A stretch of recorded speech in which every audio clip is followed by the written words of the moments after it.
अस्सलाम वालेकुम students, welcome back. Students, last video lecture में हमने डेफिनेशन ऑफ ए फंक्शन को डिस्कस किया था और definition of a function with example detail के साथ हम पढ़ चुके हैं।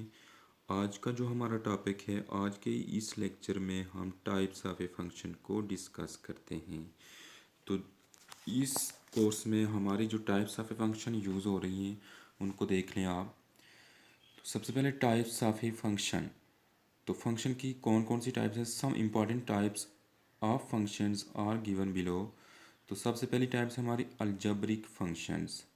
इसके बाद जो हमारी टाइप्स आए, सेकंड टाइप आएगी वो होगी trigonometric functions, inverse trigonometric functions, exponential function, logarithm function, hyperbolic functions, inverse hyperbolic functions, और नेक्स्ट आ रही है explicit function, implicit function, parametric functions, even function, odd function.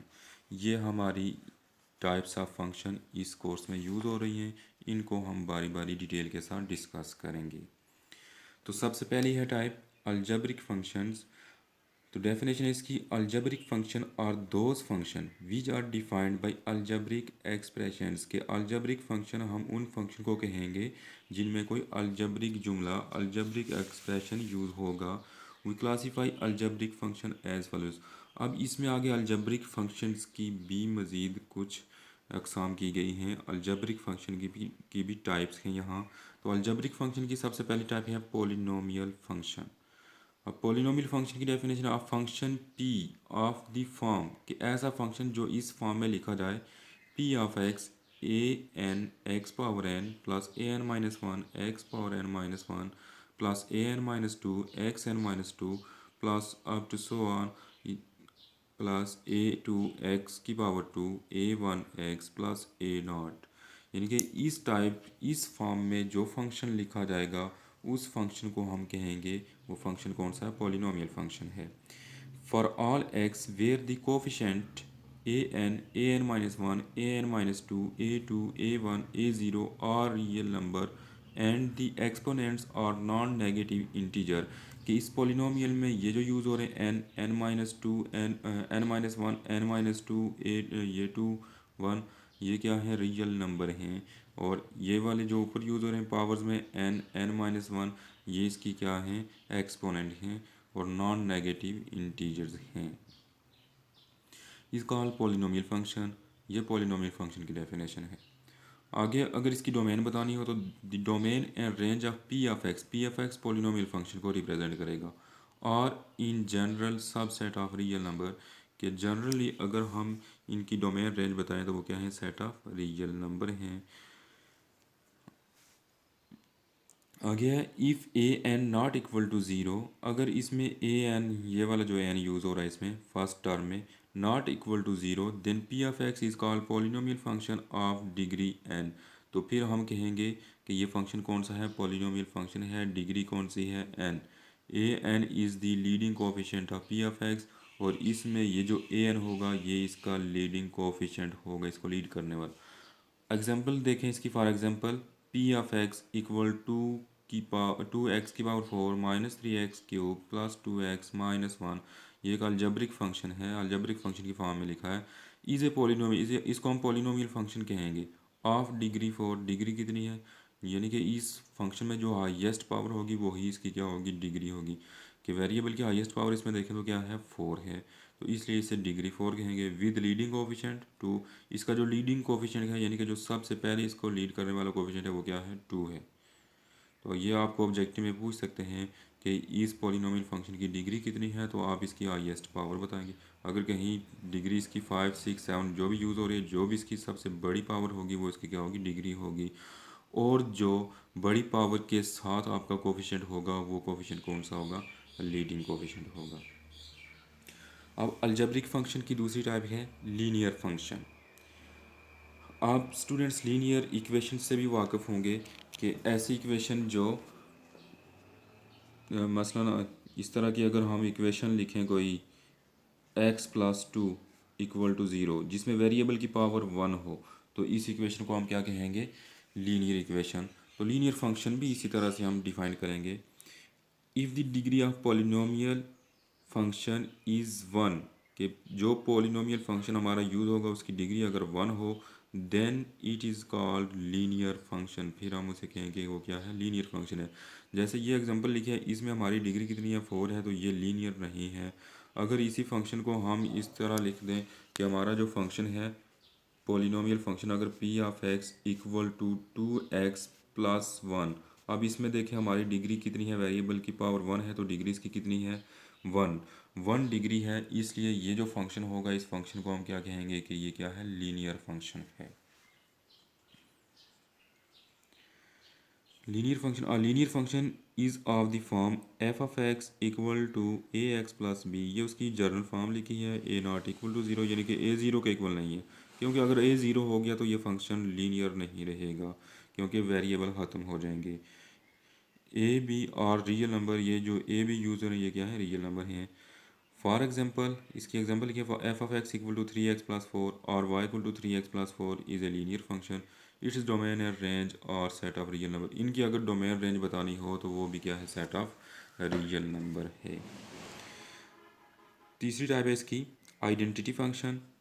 For any set X a function I such that X to X, कि ऐसा function जो x से x ही हो, of the form I of x equal to x for all x belong X is called an identity function. Its domain range is the set of X itself. इसकी जो domain range होगी वो itself खुद वही number होंगे जो x के ही होंगे। In particular if x equal to r then I f x equal to x for all x belong to r is an identity function. तो इस तरह जो फंक्शन डिफाइन किया जाएगा इसे हम क्या कहेंगे, आइडेंटिटी फंक्शन, और इसे रिप्रेजेंट हम किससे करेंगे, आई से। ये देखें यहाँ इसकी जो शुरू में लिख दिया, यहाँ से ये क्लियर हो जाता है कि आई फंक्शन है एक्स टू एक्स। अब मसलन हमारे पास अगर सेट एक्स है, इसको यहाँ एग्जांपल के तौर पर देख लें, एक्स वाई जी। अब आइडेंटिटी फंक्शन इटसेल्फ एक्स से ही होगा। आइडेंटिटी फंक्शन को हम रिप्रेजेंट करेंगे, आई फंक्शन है एक्स टू एक्स।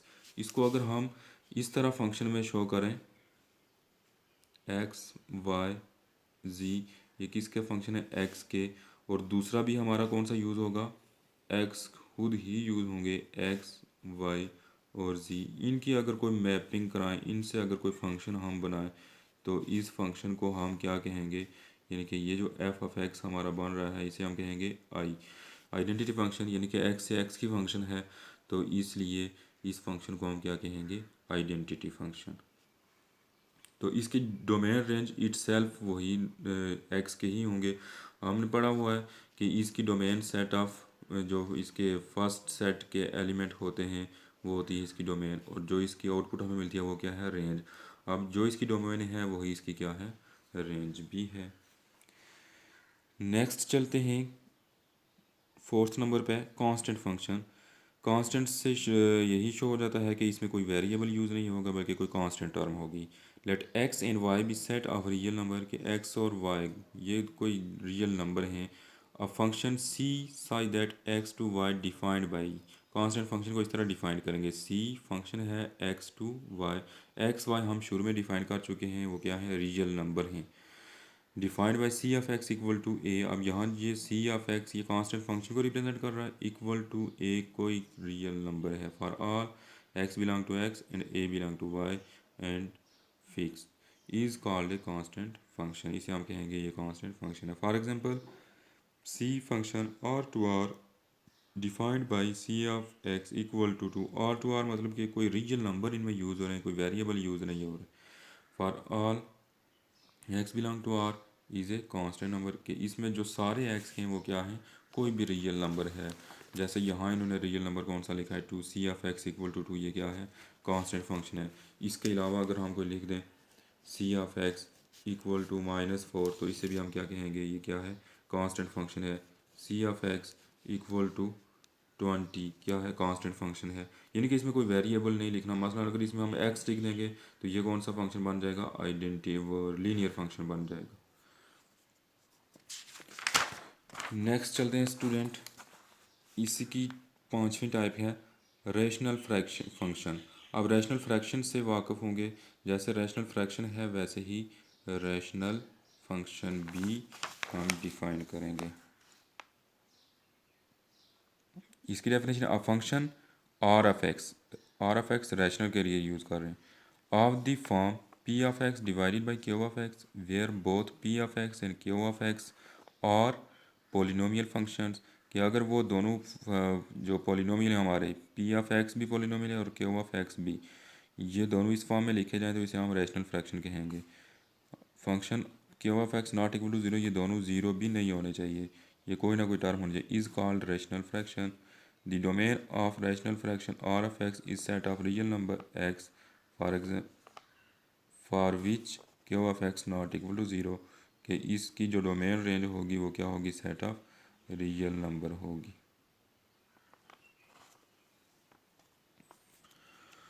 उसके बाद है ट्रिग्नोमेट्रिक फंक्शन।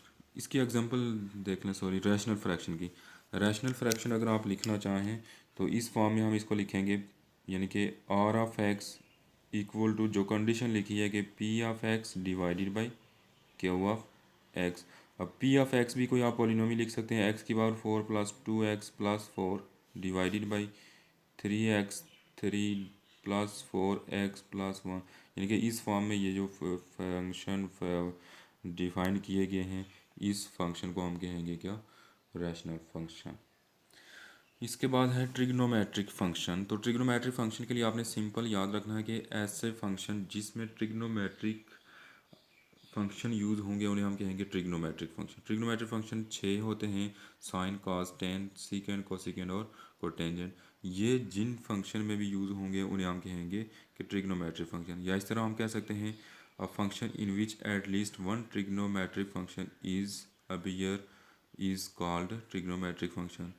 यहाँ लिखा है we denote define trigonometric function as follows y equal to sine X, y equal to cos है, ये फंक्शन है, y equal to sine X function बन गया, y equal to cos X function, y equal to tan X, y equal to cot X, ये सारे क्या हैं, trigonometric function हैं। आगे इनकी डोमेन रेंज लिखी है, डोमेन ऑफ अगर साइन एक्स है तो उसकी डोमेन है रियल नंबर और cos की भी रियल नंबर है, रेंज भी दोनों की -1 से 1 -1 से 1 है। इसी तरह इन सब की डोमेन और रेंज यहाँ लिखी है, ये आपने यहाँ से देख लेनी है। उसके बाद इन्वर्स ट्रिग्नोमेट्रिक फंक्शन, कि इनमें आप जैसे यहाँ ट्रिग्नोमेट्रिक यूज़ हो रहे थे यहाँ इन्वर्स ट्रिग्नोमेट्रिक यूज़ हो जाएंगे। तो y equal to sine inverse of x, ये एक इन्वर्स ट्रिग्नोमेट्रिक फंक्शन बन गया है साइन में। अब इसकी डोमेन रेंज, इसकी जो वहाँ रेंज थी वो इसकी डोमेन होगी और रेंज वो होगी जो उसकी डोमेन थी। -π/2 less than equal to y less than equal to π/2, ये इसकी डोमेन, और -1 less than equal to x less than equal to 1, ये इसकी क्या हो जाएगी, रेंज बन जाएगी। आगे एक्सपोनेंशियल फंक्शन, ये भी बहुत आसान है, इससे आप वाकिफ़ भी होंगे। A function in which the variable appears as exponent power is called an exponential function, कि ऐसा फंक्शन जिसमें वेरिएबल जो एक्स आपका वेरिएबल यूज़ हो रहा होगा वो कहाँ होगा, पावर में होगा, एक्सपोनेंट में होगा, तो इसे हम कहेंगे एक्सपोनेंशियल फंक्शन।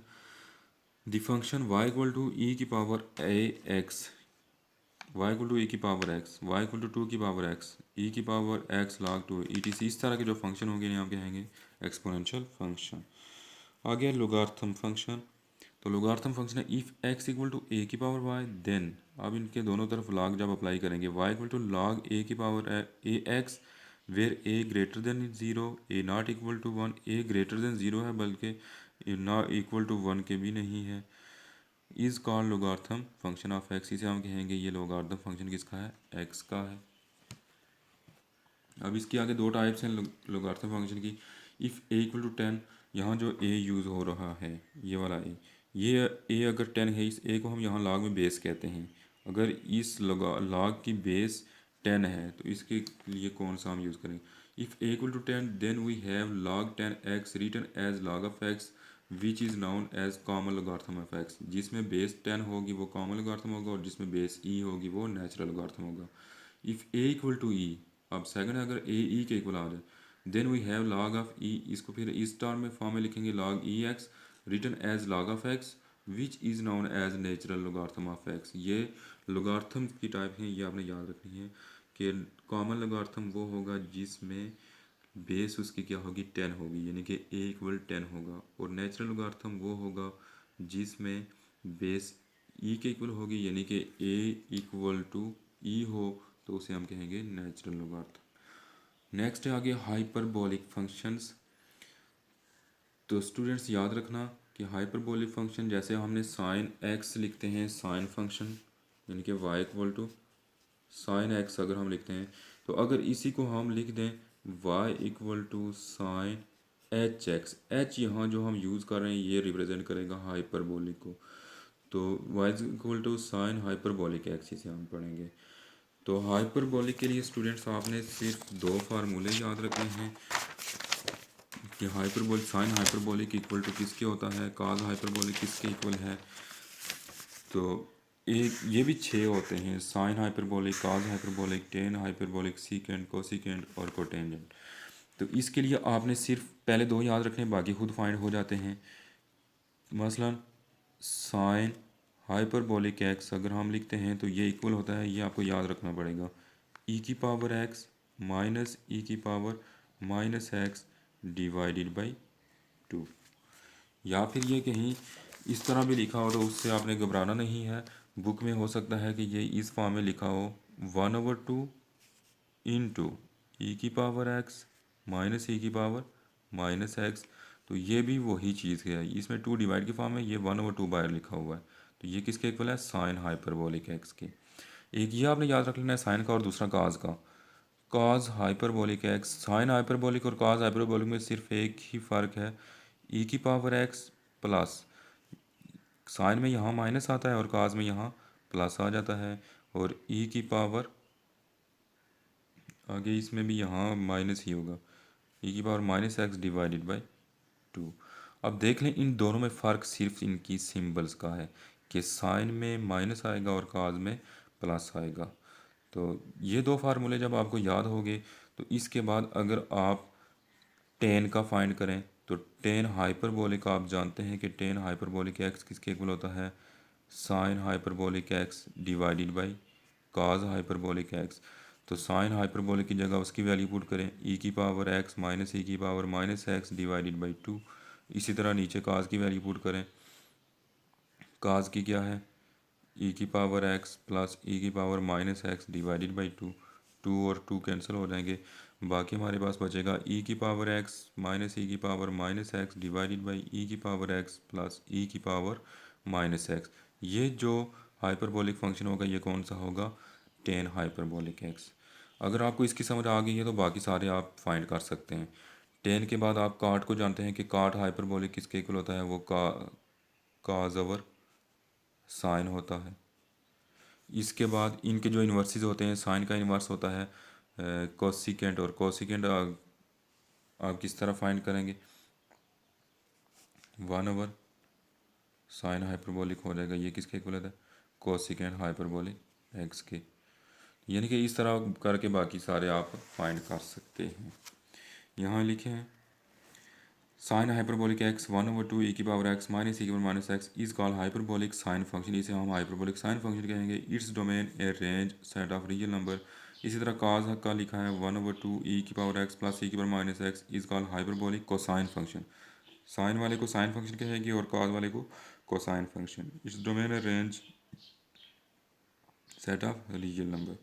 उसके बाद द रिमेनिंग 4 हाइपरबोलिक फंक्शन, इसके बाद जो 4 बचते हैं वो आप खुद डिफाइन कर सकते हैं। Function are define in terms of hyperbolic, sine hyperbolic and cosine hyperbolic, के साइन और कोसाइन की टर्म में आप उन्हें डिफाइन कर सकते हैं। देखें टेन का लिखा है साइन ओवर काज, तो इसका आगे ये डायरेक्ट लिखा है, इसको पहले एक स्टेप सिंप्लीफाई करना है जैसे मैंने आपको एग्जांपल में बता दिया। इसी तरह कॉट हाइपरबोलिक भी, सीकेंट हाइपरबोलिक भी और कोसिकेंट हाइपरबोलिक भी आपने इस तरह याद रखना है। The hyperbolic function have same properties that resemble to those of trigonometric function, कि जो ट्रिग्नोमेट्रिक फंक्शन की प्रॉपर्टीज़ होती हैं वही हाइपरबोलिक की भी प्रॉपर्टीज़ होती हैं। नेक्स्ट है इनवर्स हाइपरबोलिक फंक्शन। तो सेम उसी तरह जैसे हाइपरबोलिक और इनवर्स हाइपरबोलिक भी उसी तरह से ही हैं कि इनमें आपने ये फार्मूला याद रखने होंगे। The inverse hyperbolic function are express in term of natural logarithm we shall study in the higher class, के नेचुरल लॉगरिथम में हम इनको क्या करेंगे, डिफाइन करेंगे। यहाँ सिर्फ एज ए फार्मूला आपने याद रखना है, ये आगे कहीं यूज़ नहीं होगा, ये इनका इस्तेमाल आगे हायर क्लासेस में होगा। Sine hyperbolic inverse X equal to log of X plus under root X square plus one, और काज का X log X plus one under root X square. देखें सिर्फ साइन का ही फ़र्क आ रहा है, बाकी इस तरह आपने ये सारे एज ए फार्मूला याद रख लेना है। बाज़ टाइम यहाँ से कोई ऑब्जेक्टिव आ सकता है। उसके बाद है एक्सप्लिसिट फंक्शन, बहुत इंपॉर्टेंट है ये students. If y is easily expressed in term of independent variable x and then y is called an explicit function of x। for example कि अगर y को हम easily इंडिपेंडेंट वेरिएबल x के तौर पे हम डिफाइन कर सकें तो उसे हम क्या कहेंगे, एक्सप्लिसिट फंक्शन। तो आप देखें यहाँ उन्होंने वर्ड यूज़ किया है एक डिपेंडेंट और इंडिपेंडेंट वेरिएबल। तो ये भी आप देख लें कि अगर फंक्शन हमारा इस तरह है कि y equal to F of X, मतलब ये कि अगर हम फंक्शन इस तरह लिखें एक्स स्क्वायर प्लस 2x, ये एक फ़ंक्शन लिख दिया, तो इसमें दो तरह के वेरिएबल यूज़ हो रहे हैं, एक x और दूसरा y। तो इसमें ये जो हमारे x वाले यूज़ हो रहे हैं, x वालों को हम कहेंगे इंडिपेंडेंट वेरिएबल, इंडिपेंडेंट वेरिएबल। और ये जो दूसरा वेरिएबल हमारा यूज़ हो रहा है y, तो y को हम कहेंगे डिपेंडेंट वेरिएबल। एक्स इंडिपेंडेंट और वाई क्या है, डिपेंडेंट। इंडिपेंडेंट और डिपेंडेंट क्यों, अगर आप इसमें एक्स की कोई वैल्यू पुट करें इस फंक्शन में, मसलन अगर इसमें आप ज़ीरो पुट करते हैं, ज़ीरो की पावर टू ज़ीरो हो जाएगा, ज़ीरो को टू से मल्टीप्लाई करेंगे ज़ीरो, तो वाई का जो हमें आंसर मिलेगा वो क्या मिलेगा, ज़ीरो मिलेगा। एक्स इक्वल ज़ीरो पुट करने से वाई जो मिला वो क्या है, ज़ीरो। एक्स वन पुट करेंगे तो वाई हमें क्या मिलेगा, जब वन पुट करेंगे वन की पावर वन वन, तो टू को वन से मल्टीप्लाई करेंगे, यानी कि इसका आंसर टू आ जाएगा। यानी कि जब x इक्वल टू आप वन पुट करेंगे तो y इक्वल टू क्या मिलेगा, टू। अब देखें कि इसमें आप x अपनी मर्ज़ी से इनपुट कर रहे हैं, x की वैल्यू आप पुट कर रहे हैं अपनी मर्ज़ी से ही, इसलिए वो आज़ाद है। यानी कि आज़ाद मतलब कि अपनी मर्ज़ी उसमें हो सकती है, कि इसलिए उसे हम कहेंगे, क्या कहेंगे, वो क्या है, इंडिपेंडेंट है। इंडिपेंडेंट का वैसे मतलब भी क्या है, आज़ाद। और डिपेंडेंट जो किसी के ताबे हो, किसी का खुद कफील हो, यानी कि किसी के साथ चलने वाला जो हो। मसलन अब इसकी वैल्यू पुट करते हैं तो इसका आंसर मिलता है, जब ज़ीरो पुट किया तो ज़ीरो, इस वाई का आंसर मिला। इसमें देखें जब वैल्यू हमने वन पुट की है तो वाई का जो आंसर हमें मिला है वो क्या मिला है, टू मिला है। इसलिए एक्स वाले जो वेरिएबल हैं वो क्या है, इंडिपेंडेंट, और वाई वाले क्या हैं, डिपेंडेंट। अब जो हमारा काम है वो ये है कि एक्सप्लिसिट और इम्प्लिसिट फंक्शन क्या है। एक्सप्लिसिट फंक्शन जिसमें y easily in terms of independent variable express हो, यानी कि मसलन y equal to X four plus three X plus four, यानी कि इस फॉर्म में अगर हमारा कोई फंक्शन है, इसमें देखें तमाम जो x वाली वैल्यूज़ हैं वो अलग डिफाइंड हैं और y वाली अलग हैं, इजीली एक्सप्रेस हो जाते हैं, इसलिए हम क्या कहेंगे, ये क्या है, एक्सप्लिसिट फंक्शन है। यहाँ बुक में भी इसकी एग्जांपल लिखी है, y equal to X square plus two x minus one. देखें x वाली सारी टर्म एक तरफ अलग हैं, तो इसलिए क्या है, एक्सप्लिसिट। और यहाँ देखें y equal to under root X minus one, X वाली एक तरफ है, and explicit function of x, ये क्या है, explicit function of x। Symbolically it can be written as y equal to F of X, यानी कि y equal F of x, इसे ये जो फंक्शन है क्या है, एफ ऑफ एक्स के इक्वल, यानी कि x वाली टर्म्स हैं। इम्प्लिसिट फंक्शन देखें, इसी का थोड़ा रिवर्स है।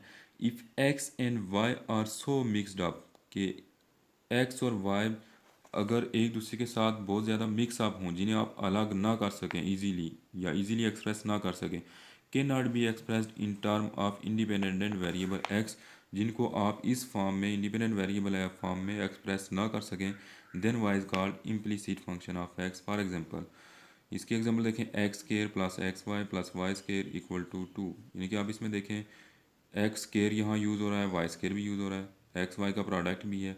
ये इसमें और इसमें फ़र्क देखें कि इसमें वाई के इक्वल फंक्शन, एक्सप्लिसिट में ये याद रखें कि वाई एक तरफ अकेला रहे, तो इम्प्लिसिट में वाई अकेला नहीं रह सकता। अब इसको अगर आप अकेला करना भी चाहें तो नहीं हो सकेगा, क्योंकि इसमें से ना कोई कॉमन बन सकता है और ना ही ये अलग हो सकता है।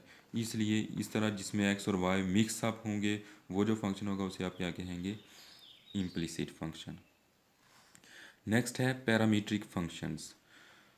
ये भी इंपॉर्टेंट है। Sometimes a curve is defined by express both X and Y. यहाँ वर्ड यूज हुआ है कर्व। आप सर्कल से वाकिफ होंगे। मसलन ये एक मैं सर्कल ड्रा करता हूँ,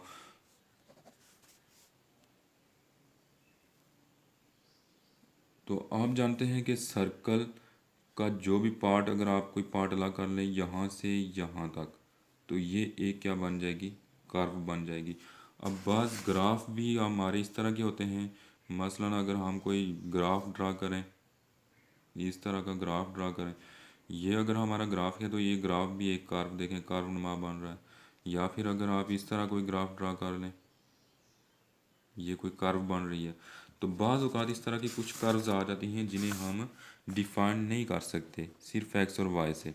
sometimes a curve is describe by expressing both X and Y function of a third variable, के दो वेरिएबल तो ऑलरेडी होते हैं एक्स और वाई, तो कर्व को डिफाइन करने के लिए किसी थर्ड वेरिएबल की ज़रूरत पड़ती है। जैसे हम लेते हैं बाज़ों का टी और theta which is called parameter. ये जो हम टी और थीटा यूज़ करेंगे इन्हें क्या कहेंगे, parameter.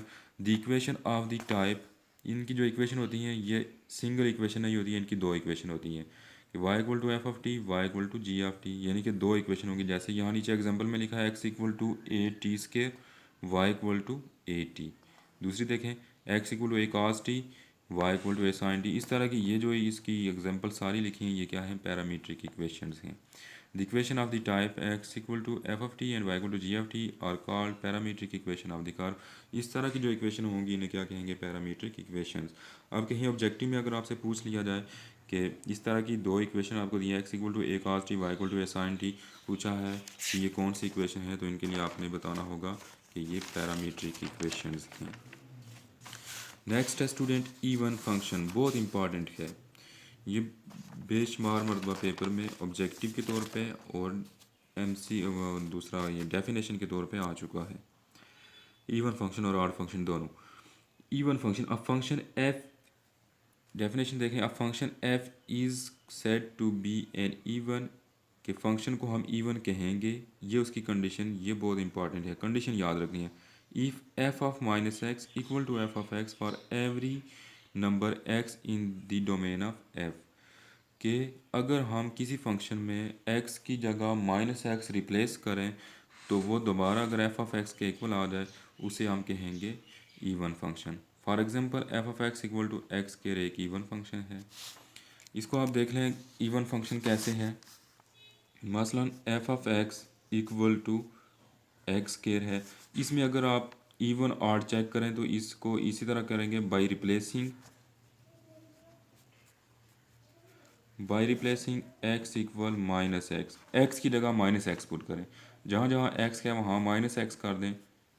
F of minus x equal to minus x का square, f of minus x equal to, जब इसका स्केयर आप ओपन करेंगे माइनस का भी स्केयर है तो माइनस प्लस हो जाएगा और एक्स स्केयर बन जाएगा। तो इसको दोबारा अगर आप देखें तो ये किसके इक्वल आ जाता है, एक्स स्केयर। अब एक्स स्केयर देखें किसके इक्वल है, शुरू में जो आपने फंक्शन लिया था किसके इक्वल था, एफ ऑफ एक्स के, तो इसकी जगह आप लिख लें एफ ऑफ एक्स। तो ये वो कंडीशन बन जाती है फंक्शन इवन कब होता है। हमने ये इसकी डेफिनेशन में पढ़ा है कि फंक्शन इवन होगा अगर F of minus x equal to किसके हो, एफ ऑफ एक्स के। अब ये एक इसकी एग्जांपल ली थी कि एफ ऑफ एक्स के, उसमें जब रिप्लेस किया, रिप्लेस करने के बाद दोबारा ये फॉर्म बनी, इस फॉर्म में दोबारा वही फॉर्म हमें जो चाहिए थी वो बन गई, इसलिए ये फंक्शन कौन सा होगा, इवन फंक्शन होगा। इसके अलावा इसकी एग्जांपल है F of x equal to cos x, cos x even function है, कैसे इवन है इसको भी देख लें, f of x equal to cos x. अब देखें जब इसमें रिप्लेस करेंगे एक्स की जगह minus x equal to cos of minus x, तो f of minus x equal to, आप जानते हैं कि काज का यहाँ जो एंगल के साथ माइनस होता है ये प्लस हो जाता है, तो f of minus x equal to किसके आ जाएगा, दोबारा एफ ऑफ एक्स के। ये फंक्शन कौन सा होगा, इवन फंक्शन। अब है next odd function. Odd function की भी सेम यही कंडीशन आपने याद रखनी है। अब function f is said to be odd, के फंक्शन को हम ऑड कहेंगे if F of minus x equal to minus f of x.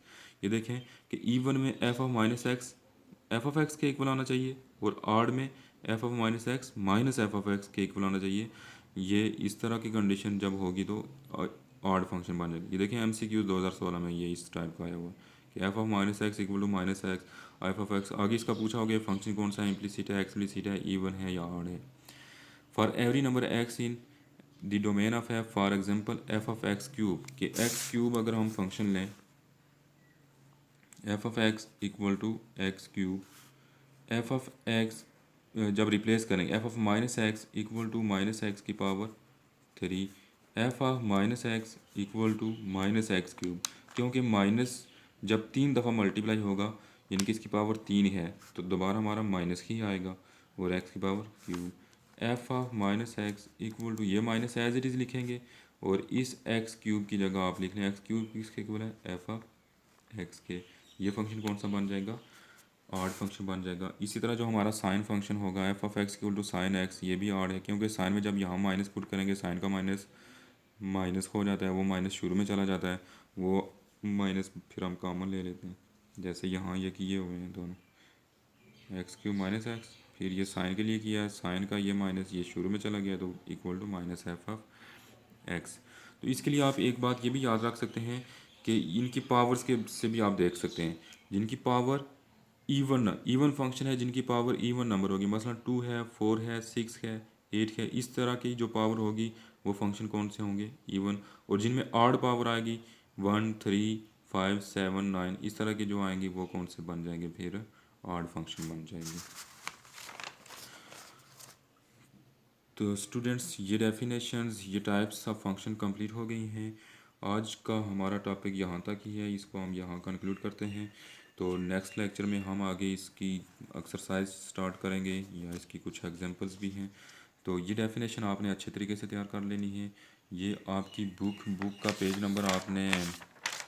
Number शुरू होती हैं ये पेज नंबर 5 से, तो पेज इसके आपने 5, 6, 7 और 8 यानी कि ये पेज आपने तैयार करने हैं। इन पेज पे इनकी सारी डेफिनेशन डिटेल के साथ लिखी हैं और यहाँ से ही मैंने आपको ये सारी समझाई हैं।